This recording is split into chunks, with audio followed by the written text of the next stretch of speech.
ଆଚ୍ଛା ଭାରତର ରାଜଧାନୀ କେଉଁଠି? जल्दी जल्दी आइया ବେ ଭାରତର ରାଜଧାନୀ ପୁରା ଦିଲ୍ଲୀ, ଜଲ୍ଦି ଜଲ୍ଦି କେମିତି ହେଲା? बेकार कथा उडा कहबुनी ए मास्टर एवे परा कहलु जा कहबु जल्दी जल्दी आंसर देबु तू जल्दी जल्दी कहलु पुणी कहछु तू दिल्ली हैं सारा डबल कथा कोन होय तो बे मास्टर केमती अछु रे आली तो पूरा फिटिंग फाटिंग चिकन जगण ये किसा खबर रे ବେ ଟିଙ୍ଗରୁ ତୋର କଣ ସାର୍ ଙ୍କୁ ଖାତିର ନାହିଁ? ବହୁତ କଣ କଥା କହୁଛୁ? ପାଠ ଉପରେ କଣ ଧ୍ୟାନ ଦଉନୁ ବେ? ପାଠ ଉପରେ ଧ୍ୟାନ ଦେ।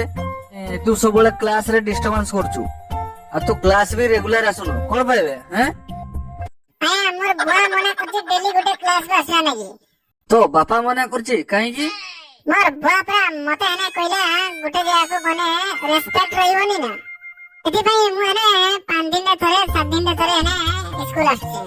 ହଉ ଶଳା ତମେ ଯାହା ପାଠ ପଢୁଛ ପଢ ଆଉ ଏ ଶଳା ଆଦିବାସୀ ଏରିଆରେ ଚାକିରି କରି ଶଳା ମୋ ମୁଣ୍ଡରୁ ଚୁଟି ଉଠିଗଲାନି। ସରକାର ତ ମାଡ ଉଠେଇ ଦେଲେ ଆଉ କଣ କରିହବ? ପିଲାକୁ କିଛି ବି କହିହବନି। ଯାହା ପଢୁଛ ପଢ ଆଉ ମୋର କଣ ଦରମା କମୁଛି ଯେ? ହଉ ଛାଡ। ଆଚ୍ଛା ଟିଙ୍ଗରୁ ମୁଁ ତତେ ଗୋଟେ ପ୍ରଶ୍ନ ପଚାରୁଛି ତୁ ଉତ୍ତର ଦବୁ ହେଲା? ଆୟା ପଚାରନ୍ତୁ ଏନେ। ଆଚ୍ଛା ମୋ ପକେଟ ରୁ 5 ଟଙ୍କିଆ କଏନ ଟା ବାହାର କରିକି ଏସିଡ ରେ ପକେଇଲି ତେବେ ସେ 5 ଟଙ୍କିଆ କଏନ ଟା ରହିବ ନା ମିଳେଇଯିବ? ରହିବ ଆଜ୍ଞା ରହିବ। କେମିତି ରହିବ କହିଲୁ ଦେଖିବା? ଆଜ୍ଞା ଯଦି 5 ଟଙ୍କା କଏନ ଟା ମିଳେଇ ଯାଇଥାନ୍ତା ନା ଆଜ୍ଞା ଆପଣଙ୍କ ପକେଟ ରୁ କେବେ କାଢି ନଥାନ୍ତେ ଆଉ କି ଏସିଡ ରେ ପକାନ୍ତେ ନାହିଁ। ଆଜ୍ଞା ଆମକୁ ଏନେ 5 ଟଙ୍କା କଏନ ଟା ମାଗିଥାନ୍ତେ ମୁଁ ଜାଣିଛି ପରା ଆପଣଙ୍କର ନେଚର କଣ।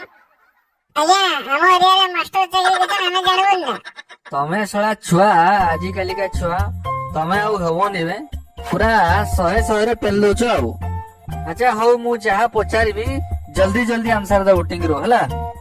ଆଜ୍ଞା ସାର୍। ଆଚ୍ଛା ଭାରତର ରାଜଧାନୀ କେଉଁଠି? ଜଲ୍ଦି ଜଲ୍ଦି ଆଜ୍ଞା। ବେ ଭାରତର ରାଜଧାନୀ ପୁରା ଦିଲ୍ଲୀ, ଜଲ୍ଦି ଜଲ୍ଦି କେମିତି ହେଲା? ବେକାର କଥା ଗୁଡା କହିବୁନି ଏ ମାଷ୍ଟର ଏବେ ପରା କହିଲୁ ଯାହା କହିବୁ ଜଲ୍ଦି ଜଲ୍ଦି ଆନ୍ସର ଦେବୁ ମୁଁ ଜଲ୍ଦି ଜଲ୍ଦି କହିଲି ପୁଣି କହୁଛୁ ତୁ ଦିଲ୍ଲୀ हैं सारा डबल कथा कोन होय तोर। ଆଚ୍ଛା ତାପରେ ଝିଅ ତୁ କହିଲୁ ଗଙ୍ଗା କୋଉଠୁ ବାହାରିଛି? ଆପଣ ଗଙ୍ଗା କଥା କେମିତି ଜାଣିଲେ ସାର୍? ଗଙ୍ଗା ପ୍ରତ୍ୟେକ ଦିନ ଟ୍ୟୁସନ ବାହାନାରେ ବାହାରୁଛି ଆଉ ସ୍କୁଲ ପଛପଟେ ଗୋଟେ କାହା ସହିତ ମିଳାମିଶା କରୁଛି। କଥା ମୁଁ ଜାଣିଥିଲି ଆପଣ କେମିତି ଜାଣିଲେ? ଆପଣ ଯଦି ଜାଣିଲେ କେବେ ଗଙ୍ଗା ମା ପାଖରେ କହିବେନି ହେଲେ ପେଟି କିଟା ଗୋଡ ହାତ ମାରି ଛୋଟା କରିଦିଆଯିବ। ଆରେ ମୁଁ ପଚାରୁଛି ଗଙ୍ଗା ନଦୀ କୋଉଠୁ ବାହାରିଛି?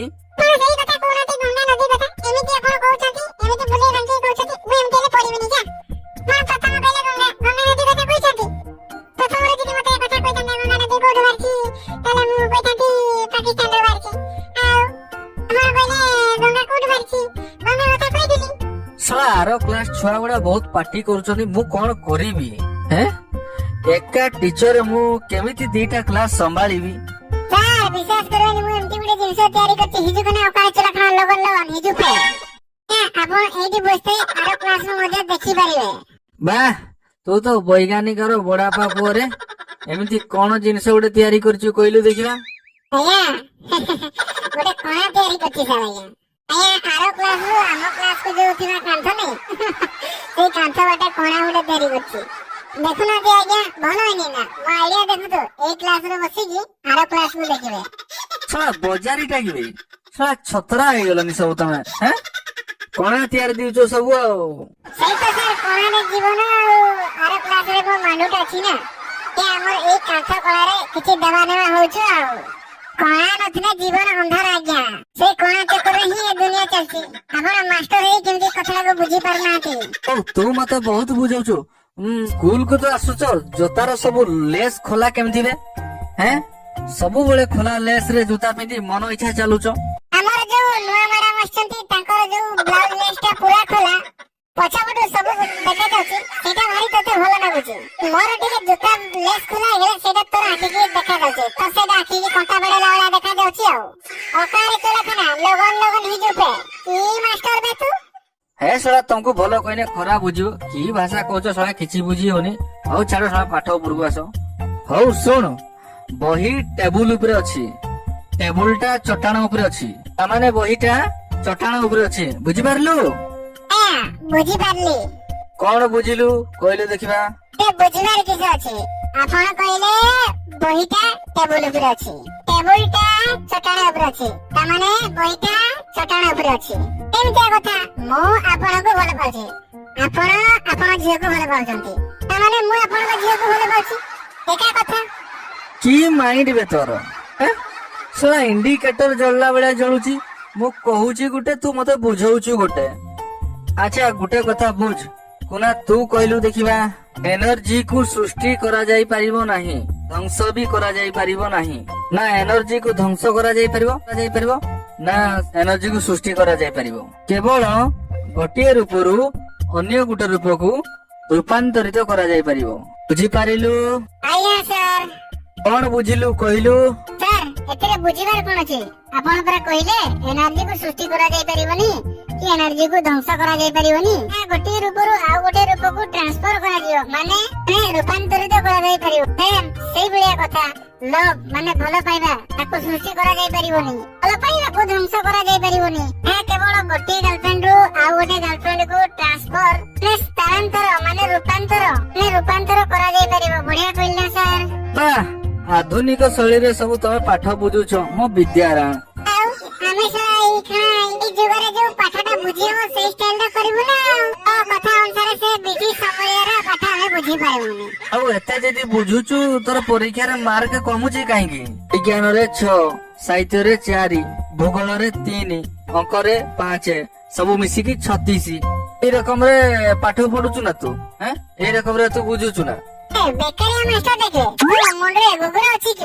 ଯଦି ମୋର ଟୋଟାଲରେ ମାର୍କ 36 ଅଛି, ସର୍ବବର୍ତ୍ତୀ ଅଛି, ତ ସର୍ବବର୍ତ୍ତ ମତେ ପାଠଟା ପଢଉନୁ, ସେଇଥିରେ ମୋର ଟ୍ୟାଲେଣ୍ଟ ଅଛି। ତୁ ଶଳା ଏଇଠି ଗେଜେ ହେଉଛୁ, ଅଙ୍କ ଭୂଗୋଳ ବିଜ୍ଞାନ ଯୋଉଟା କମ ମାର୍କ ରହୁଛି ତାକୁ ପଢା, ଯୋଉଟା ମୋର ଅଧିକା ମାର୍କ ରହୁଛି ତାକୁ ପଢା। ହଉ ଶଳା ଯାହା ପଢୁଛ ପଢ, ତମକୁ ଯାହା ବୁଝେଇବା ଯାହା ନ ବୁଝେଇବା ତାହା, ମୋର କଣ ଯାଉଛି। ହଉ ଆଚ୍ଛା କହିଲୁ ଦେଖିବେ ଆଉ ଗୋଟେ ପ୍ରଶ୍ନ ଟିଙ୍ଗୁରୁ। ଆଚ୍ଛା ତତେ ଯଦି 1,00,000 ଟଙ୍କା ମିଳେ ତାହେଲେ ତୁ କଣ କରିବୁ? ସାର୍ ଗଣିବି ସାର୍। କଣ ପାଇଁ? 1,00,000 ଟଙ୍କାରେ କାମ କିଛି କରିହବନି। ବାପ 14 ପୁରୁଷରୁ କେବେ 1,00,000 ଟଙ୍କା ଆଜି ପର୍ଯ୍ୟନ୍ତ ମୁଁ ଦେଖିନି, ଆଉ ଆପଣ ଯଦି 1,00,000 ଟଙ୍କା ମୁଁ ଆଗେ ଗଣିବିନି ନା? କି ମାଷ୍ଟର କଥା କହୁଛୁ ତୁ? ଆଚ୍ଛା ତୋର ମନେକର ତୋର ଆଖି ଖରାପ ହେଲା, ମନେକର ତତେ କିଛି ଦେଖା ଯାଉନି, ତାହେଲେ ତୋ ବାପାକୁ ତୁ ଯାଇକି କଣ କହିବୁ? ମୁଇଁ କେବେ ମୋର ବୁଆକୁ କହିବି ନାହିଁ। କାହିଁକି? ଆରେ ମୋର ଆଖି ଟିକେ କମ ଖରାପ, ସେଥିପାଇଁ ମୁଁ ଟିକେ ଚଷମା ପିନ୍ଧି ଦେଇକି ମାଣ୍ଡ ଟିକେ ପକେଇବା ପାଇଁ ମୋର ଟିକେ ଭଲ, ମୋର ମାଣ୍ଡ ଆଗରେ ଟିକେ ଭଲ ଦେଖାଯିବି, ସେଥିପାଇଁ ମୋର ବାପାକୁ ଯାଇକି କହିଲି ମତେ ହେଲେ ଦେଖାଯାଉନି। ପୂର୍ଣ୍ଣିମା ଦିନ କଣ ହେଲା ନା, ସେଦିନ ମତେ ମୋ ବାପା ମତେ ଛାତ ଉପରକୁ ଡାକି ନେଲା। ଡାକିନି କଣ କଲା ନା, ଦେଖିନି କଣ ଦେଖାଯାଉଛି। ମୁଁ କହିଲି ହଁ ଚନ୍ଦ୍ର ଦେଖାଯାଉଛି। ତାପରେ ସେ କହିଲା ଚନ୍ଦ୍ର ପର୍ଯ୍ୟନ୍ତ ଦେଖିଲୁନି, ଆଉ କଣ କଦଳୀଟା ଦେଖିବୁ ନା କଣ? ଦେଖାଯାଉନି କଣ କହୁଛୁ? କହିଲୁ ଦେଖିଆ କୁକୁଡ଼ା ଆଗେ ନା ଅଣ୍ଡା ଆଗେ? ସେଟା ଆଜ୍ଞା ପଇସା ଉପରେ ନିର୍ଭର କରେ। କେମିତି? ଆଜ୍ଞା ପ୍ରଥମେ ଯେତେବେଳେ ଢାବାକୁ ଗଲେ, ଯଦି ପଇସା ଅଛି ପ୍ରଥମେ ବାକାଡି ଆସିବ। ବାକାଡି ଆଣି ସାରିଲା ପରେ ଯଦି ପଇସା ବଳିଲା ତାହେଲେ ଚାଖଣା ରୂପରେ ତାହେଲେ ଅଣ୍ଡା ଆଣାହବ। ଆଉ ଯଦି ପଇସା ବଳୁଛି ତାହେଲେ ଯାଇକି କୁକୁଡ଼ା ଆସିବ। ବୁଝିଲୁ ନା? ସେଟା ପଇସା ଉପରେ ଡିପେଣ୍ଡ କରେ, ଅଣ୍ଡା ଆଗ ନା କୁକୁଡ଼ା ଆଗ। ଶଳା କେତେ ତମର ଦିମାଗ ବେ ତମର। ଶଳା ପାଠଟାକୁ ଛାଡିକି ଆଉ ଥରେ ସବୁ ତମର ବହୁତ ନଲେଜ ବିଦ୍ୟାରଣ। ନଲେଜ ହେବନି ଆଉ କାହିଁକି ଆମେ ଆସିଛୁ ଏଠି ପାଠ ପଢତେ, ତତେ ଶଳା ପଢେଇକି ଛାଡିବୁ ପରା। ନମସ୍କାର ଦର୍ଶକ ବନ୍ଧୁ, ଏଇ ଭିଡିଓ କେବଳ ମନୋରଞ୍ଜନ କମେଡି କରାଯାଇଛି। ଆପଣ ମାନେ ଏଇ ଭିଡିଓକୁ ଦେଖି କେହି ବି ଦେହକୁ ନେବେନି କି କେହି ବି ଖରାପ ଭାବିବେନି। ତ ଏଇ ଭିଡିଓ କେବଳ ଆପଣ ମାନଙ୍କ ମନକୁ ହସାଇବା ପାଇଁ ଟିକେ କରାଯାଇଛି। ଭିଡିଓ ଭଲ ଲାଗୁଥିଲେ ତ କମେଣ୍ଟ କରିକି ଜଣାନ୍ତୁ କେମିତି ଲାଗିଲା। ତ ଭଲ ଲାଗୁଥିଲା ନିଶ୍ଚୟ ଲାଇକ୍ କରନ୍ତୁ, ଆଉ ଆମ ଚ୍ୟାନେଲକୁ ନୂଆ ଏମିତି ଭିଡିଓ ଦେଖିବା ପାଇଁ ଚ୍ୟାନେଲକୁ ସବସ୍କ୍ରାଇବ କରିନିଅନ୍ତୁ। ଦେଖା ହବା ଆଉ ଗୋଟେ କମେଡି ଭିଡିଓ ସହିତ।